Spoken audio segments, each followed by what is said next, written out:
상속 변호사 사무실을 나서는 길, 방금 세상을 떠난 민호 할아버지에게서 물려받은 2만 달러를 손에 꼭 쥔 채 나는 오직 한 가지 생각뿐이었다. 이 기쁜 소식을 남편 민수에게 가장 먼저 전해야 한다는 것.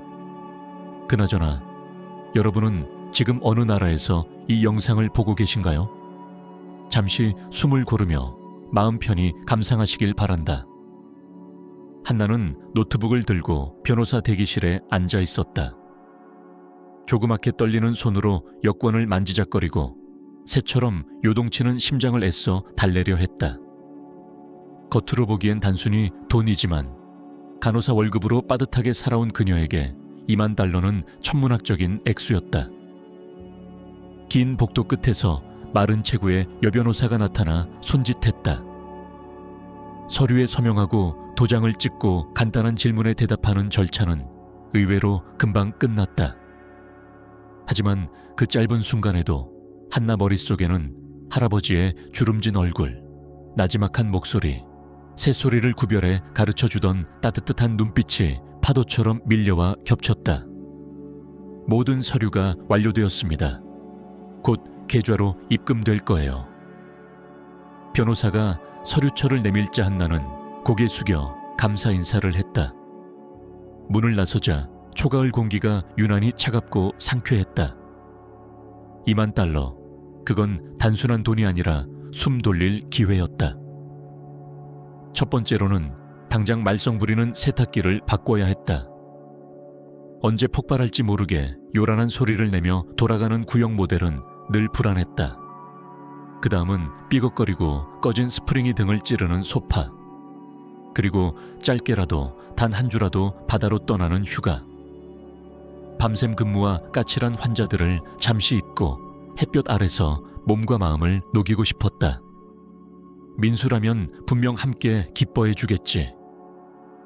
한나는 상상했다. 오늘 저녁 와인을 한 병 사서 작은 축하 파티를 열어야지. 둘이 앉아 웃으며 계획을 세우고 힘든 시기도 곧 끝나리라 믿었다. 집이 코앞일 즈음 낯선 기류가 귀를 스쳤다. 문틈으로 낮게 억눌린 목소리가 새어 나오는 것이다. 민수가 퇴근 후 혼자 있을 리 없다고 생각했지만 들려오는 어조엔 어딘가 숨기는 기색이 서려 있었다. 한나는 무심코 귀를 기울였다. 그래, 어떻게든 한나한테서 돈을 빼내야지. 남편 민수의 목소리였다. 가족 사업에 쓴다면서 설득하면 순진하니까 곧 내놓을 거야. 당연하지. 친동생 예진이 낄낄대며 맞받았다. 어차피 결혼했으면 돈도 공동재산 아냐. 언니 돈은 곧 우리 돈이지. 그 할아버지는 왜 걔한테만 줬대? 사위인 나한테 주지. 민수가 혀를 찼다. 내가 집안 살림을 관리해야지. 좀 있으면 전부 자기 거라고 착각할걸. 말끝마다 번뜩이는 탐욕이 날 선칼처럼 심장을 후벼 팠다. 한나는 순식간에 피가 다 빠져나가는 듯 서늘해졌다. 빼내다, 공동재산, 나도 받을 권리. 목구멍이 메이고 세상이 빙글 돌았다. 한나는 착해서 곧바로 알 거야. 예진의 가벼운 웃음소리가 칼끝을 비틀듯 이어졌다. 나 내일 스튜디오 차리는 게 소원인 거 알잖아. 인테리어, 장비 사려면 돈이 꽤 든단 말이야. 그래, 가족을 위해서라면 안 아까울 거야. 민수는 잠옷 흡족한 음성으로 긁어모은 돈더미를 구상했다. 그 순간 한나는 더 이상 버티지 못하고 벽에 등을 기댔다. 무릎이 덜덜 떨리는 걸 두 손으로 부여잡으며 숨을 삼켰다.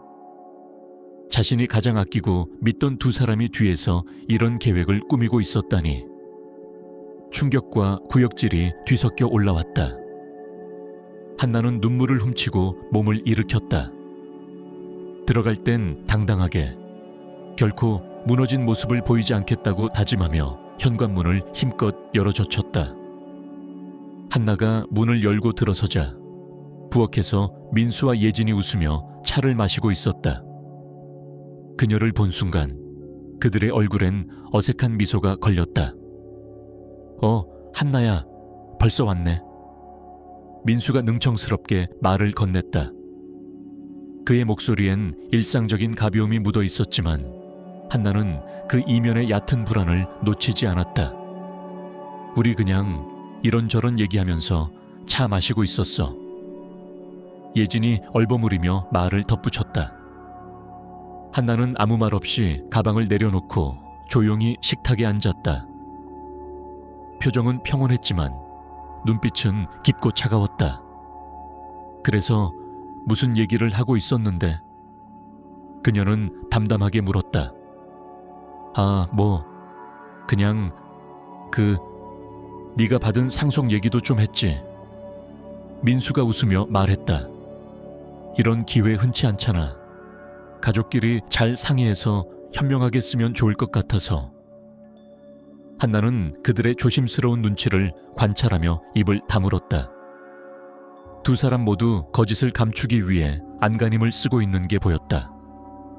예진이 좋은 아이디어가 하나 있어. 민수는 조심스럽게 말을 이었다.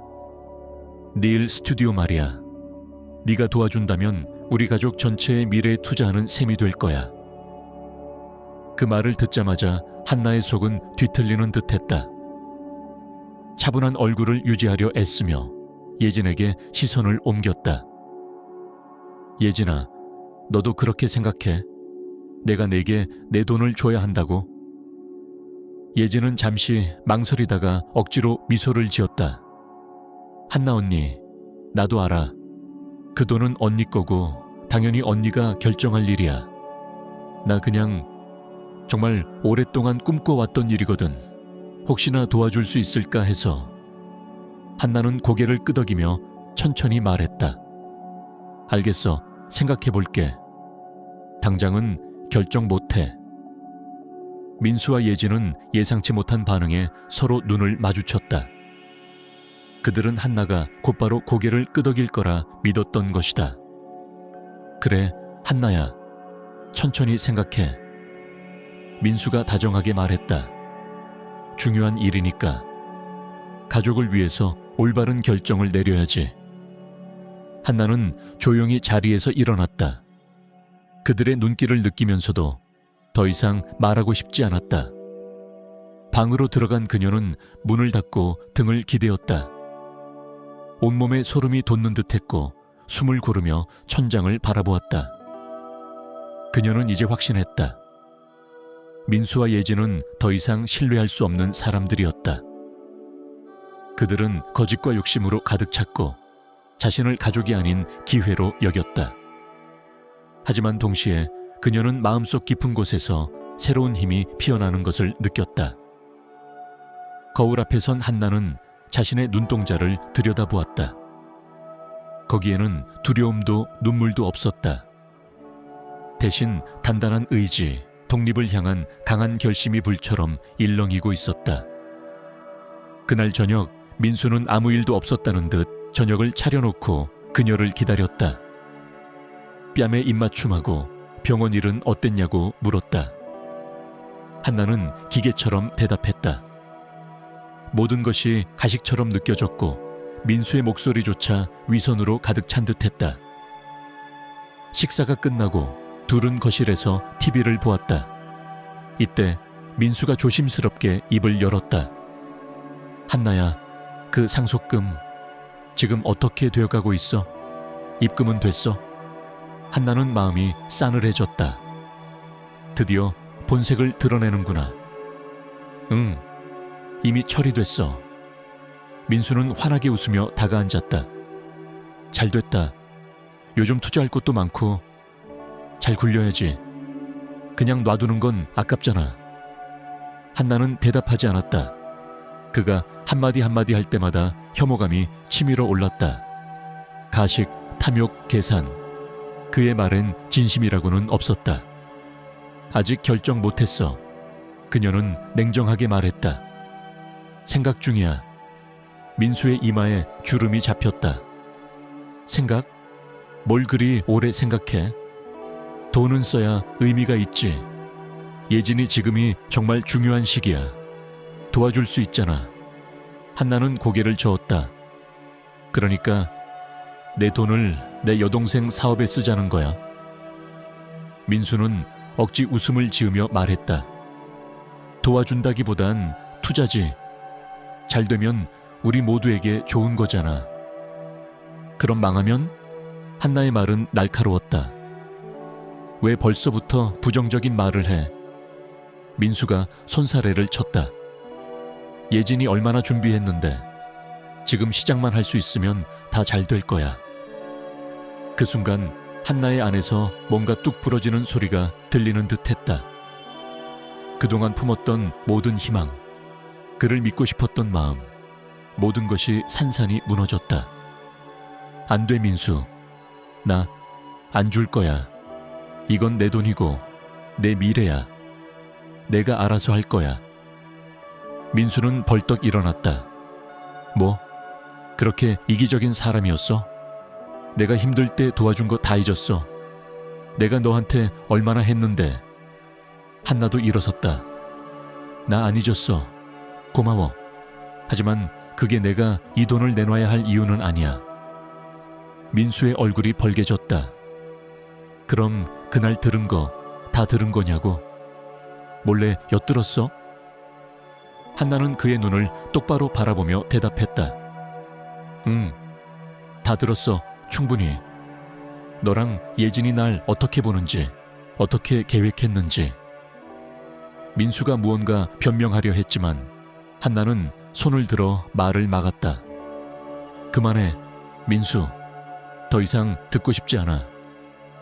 창가에 다가선 그녀는 조용히 도시의 불빛을 바라보았다. 먼빛의 빛들이 별처럼 반짝이고 있었다. 그리고 그녀는 속삭였다. 난 우리가 동반자인 줄 알았어. 같이 인생을 만들고 있다고 믿었어. 근데 넌 날 도구로 봤구나. 민수는 아무 말도 하지 못했다. 혼란스럽고 당황한 표정으로 거실에 우두커니 서 있었다. 한나는 그를 등지고 방을 나갔다. 처음으로 진짜로 자유를 느꼈다. 낯설고 무서웠지만 그 감정은 희망으로 이어지고 있었다. 그날 밤 한나는 좀처럼 잠들지 못했다. 침대에 누워 천장을 바라보며 자신을 기다리는 미래에 대해 생각했다. 앞으로 어떤 일이 벌어질지 몰랐다. 외롭고 막막하고 때로는 두려웠지만 그녀는 결심했다. 이제는 거짓 없이 누군가의 기대에 맞추지 않고 자기 인생을 스스로 설계해 나가겠다고. 민수는 다음 날부터 갑자기 다정한 남편이 되었다. 아침엔 커피를 가져다 주고 저녁엔 그녀가 좋아하는 반찬을 준비해 놓았다. 하루 일과를 물으며 고개를 끄덕이고 한 번씩 손을 꼭 잡았다. 하지만 한나는 알았다. 그건 사랑도 관심도 아닌 불안이었다. 돈이 멀어질까봐, 자신이 통제하지 못하는 상황이 두려워서 그렇게 행동하는 것이라는 걸. 그의 모든 말과 행동은 이제 진심이 아닌 전략으로 보였다. 한나는 더 이상 말다툼도 하지 않았다. 조용히 차분히 상황을 준비했다. 밤마다 민수가 잠든 후 그녀는 작은 가방에 필요한 옷가지를 하나둘 챙겼다.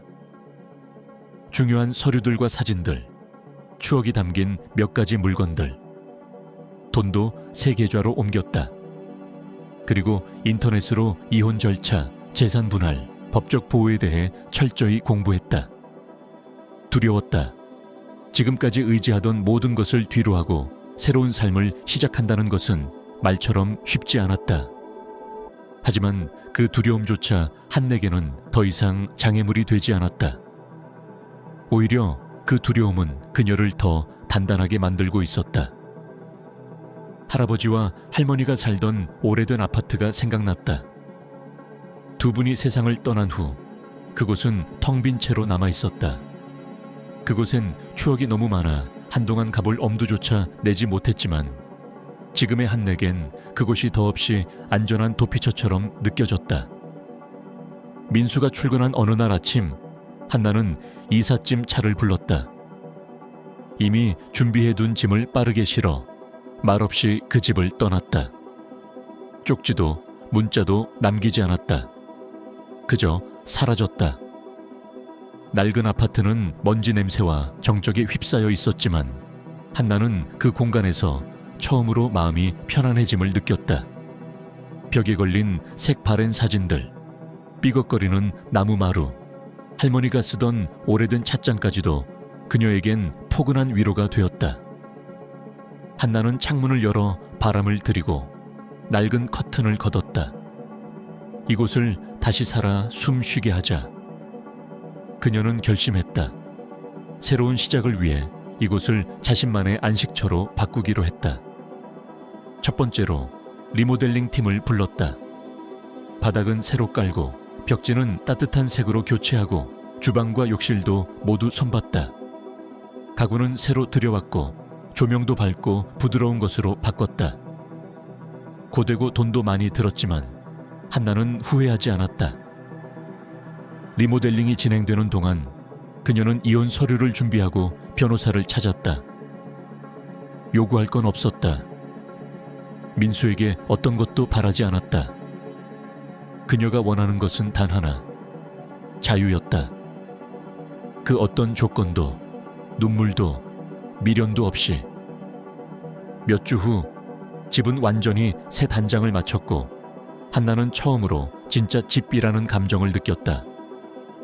아늑한 조명 아래서 따뜻한 음식을 먹고 잔잔한 음악을 틀어놓고 차 한 잔을 마시는 그 순간이 너무도 소중하고 평화로웠다. 상속받은 돈 대부분은 리모델링과 법률 비용으로 사용되었지만 한나는 조금도 아깝지 않았다. 그 돈은 단순한 현금이 아닌 새로운 삶의 문을 여는 열쇠였기 때문이다. 그녀는 주말마다 지역의 작은 개인 병원에서 추가로 근무하며 수입을 늘려갔다. 일이 고되고 피곤했지만 그 어떤 시간보다도 충실하게 느껴졌다. 자신이 누군가에게 도움이 되고 있다는 사실이 큰 위안이 되었다. 시간이 지나면서 한나는 이 새로운 삶에 점점 익숙해졌다. 혼자 밥을 먹고 혼자 길을 걷고 혼자 계획을 세우는 것이 더 이상 쓸쓸하거나 두렵지 않았다. 민수와 예진은 어느 순간 그녀의 삶에서 완전히 사라졌다. 마치 나쁜 꿈처럼, 지나간 어둠처럼.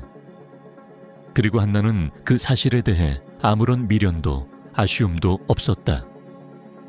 그러던 어느 날 예진에게 전화가 왔다. 예진은 울먹이며 말했다. 언니, 미안해. 우리가 너무 큰 실수를 했어. 민수 오빠도 많이 반성하고 있어.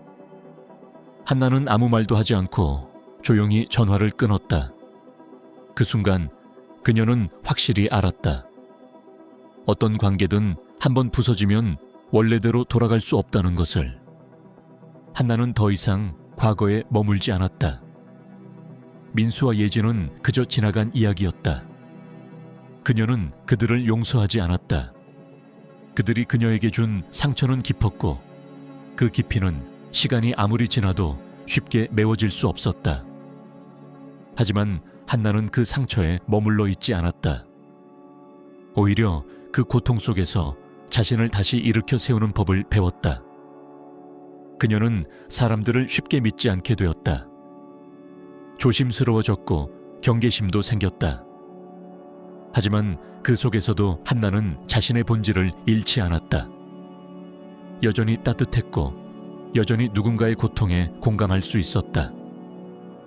병원에서는 여전히 가장 성실한 간호사였고 환자들에게는 한 줄기 위로 같은 존재였다. 하루는 평소처럼 일과를 마치고 집으로 돌아와 부엌에서 따뜻한 차를 마시며 창밖을 바라보던 한나의 눈에 책상 위에 놓인 한 장의 사진이 들어왔다. 그것은 민호 할아버지와 어린 시절의 한나가 함께 웃고 있는 사진이었다. 그녀는 조용히 미소 지으며 그 사진을 손에 들었다. 고마워요, 할아버지. 그녀는 속삭이듯 말했다. 당신이 아니었다면 나는 지금도 그곳에 갇혀 있었을 거예요. 나는 당신이 남겨준 돈만이 아니라 당신의 믿음, 당신의 사랑으로 다시 살아난 거예요. 그녀는 사진을 가슴에 안고 창밖을 바라보았다. 비로소 느껴지는 진짜 자유와 고요. 그것은 복수나 분노가 만들어낸 감정이 아니었다. 그것은 정직함과 용기, 그리고 자기 자신에 대한 사랑이 가져다준 평온함이었다. 그녀는 민수와 예진에게 아무것도 되갚지 않았다. 복수하지 않았고 악의적으로 행동하지도 않았다. 대신 그녀는 조용히, 묵묵히 자기 길을 걸었다. 그리고 그것이야말로 진정한 승리였다. 그날 밤 한나는 집 안 구석구석을 둘러보며 천천히 조명을 껐다. 새로 꾸민 거실, 따뜻한 주방, 평화로운 침실, 그 모든 공간에 그녀의 손길과 마음이 녹아 있었다. 아무도 침범할 수 없는 오롯이 그녀만의 세계였다. 침대에 누워 천장을 바라보며 그녀는 마지막으로 스스로에게 속삭였다. 나는 이겨냈어. 나는 나를 지켰고 이제 나를 믿어. 그 말에 그녀의 눈동자는 다시는 지워지지 않을 불빛이 담겼다. 그것은 상처 속에서 태어난 진짜 강함, 진짜 아름다움이었다. 그리하여 한나는 마침내 자신만의 삶을 시작했다. 외롭지만 자유로운, 불확실하지만 진실한 삶을. 누구의 그림자도 아닌, 누구의 기대도 아닌 자신의 뜻대로 살아가는 그 길 위에서. 그리고 그녀는 알았다. 진짜 행복은 누군가에게서 오는 것이 아니라 자기 자신을 잃지 않고 살아내는 그 용기에서 비롯된다는 것을. 그녀는 그 사실을 가슴 깊이 새기며 다시 웃을 준비를 했다. 그리고 그 웃음은 진짜였다.